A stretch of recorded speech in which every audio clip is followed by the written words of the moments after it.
kept beating me up about .NET. I was like, Bill, I got 100 problems and 99 of them are not .NET. And I think maybe 100 of them aren't .NET.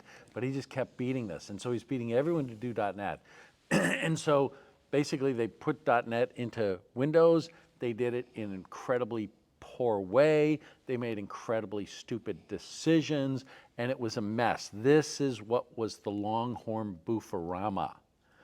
And then when they finally said, oh, we got to get rid of this, and Vista, remember Vista? Vista was the save. Like literally, they had to like, oh God, does anybody have backups?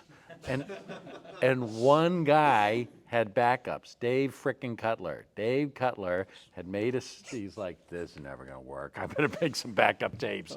And literally went to Dave's backup tapes and like reset the source pool and started over. And it was a complete flush.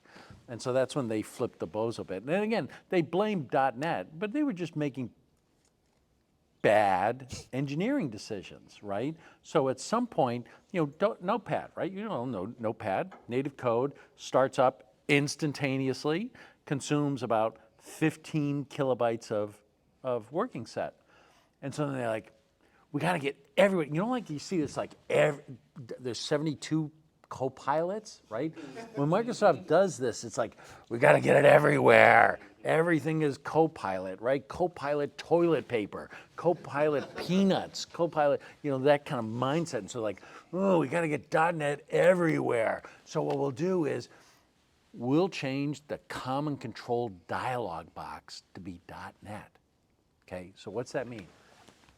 You run Notepad, boom, shows up.